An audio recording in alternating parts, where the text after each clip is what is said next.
graphics. Less is more, animation should have a purpose, and seriously, less is more. Now before we go deeper into graphics, I want to establish that for the most part, animated text looks like crap. If you have text appearing out of nowhere, or flying in like a goddamn paper airplane, or doing whatever the hell this is, you're really only doing one of two things. Either A, your narrative isn't interesting enough, and you're trying to make up for it, which means that you need to go back and consider the speech you've already prepared. Or B, your narrative is interesting enough, and you're distracting from it with animations that do nothing to actually convey any information. What animation is especially good for is data dissemination. And I decided that probably the best way for me to do this would be to show some examples from my final presentation for Apple. So this slide is talking about a point in my intern project where I had to go into a program called Hadoop and write a 20-page research paper as to different time and space bottlenecks. And of those 20 pages, I was able to pull 5 or 6 time and space bottlenecks that I thought were actually worth continuing my intern project on. And in one animation, I'm able to essentially give the feeling of cherry picking. That I went in and grabbed these especially low-hanging fruit and moved forward. And I give the audience a feeling that they understand how much work went into kind of grabbing that information. It's also really good when it comes to results. I could show you this chart and say, here's how long it used to take, here was our goal, and here's how fast I actually ended up making it. And you'll think, oh, that's cool, you did a good job. But by showing you each piece individually as it goes from current to expected to actual implementation, I now have you thinking about what a good job I did for 10 seconds instead of for 1 second without at any point feeling like you've been talked down to. Animations are especially crucial when it comes to technical presentations.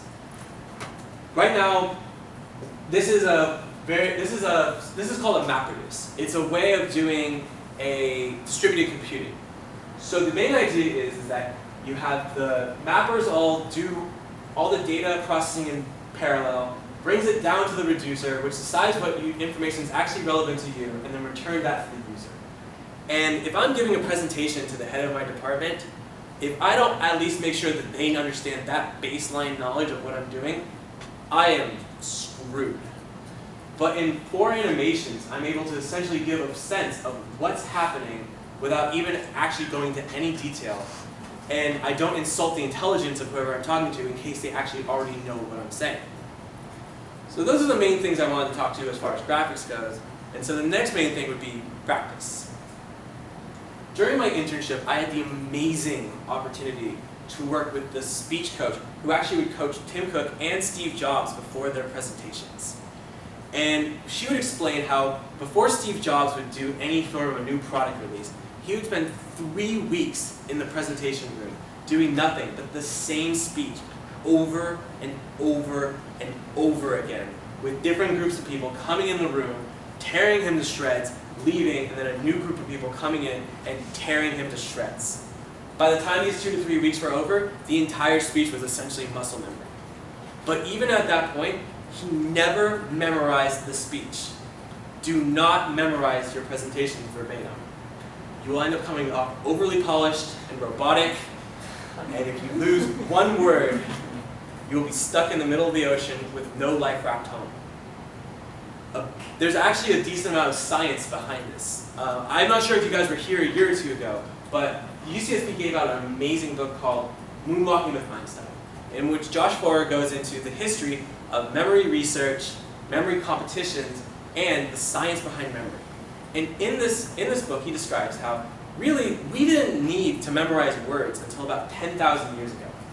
When you consider the prehistoric ages, for the most part, we were hunter-gatherers. And what do hunter-gatherers actually need their memory for? Well, mostly navigation, so that if you're off on a hunt, you can find your way back home.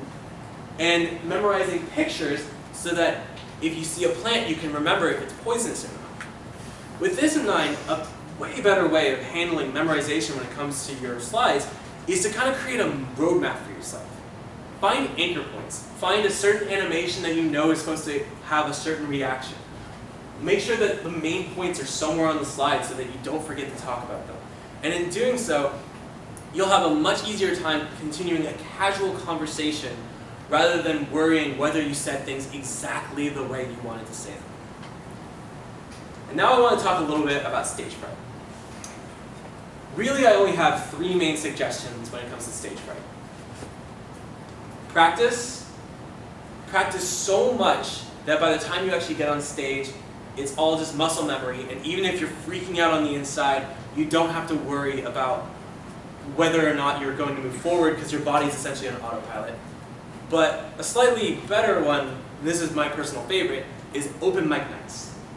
Find a skill that's public, be it poetry or comedy or learning to play the guitar, and start playing every open mic night you can. And it doesn't matter if you suck. In fact, it might actually be a little bit better if you suck, because then you get used to failure. And if you get used to failing in public, then by the time you actually do a speech that actually matters, you've already lived through the worst 100 times.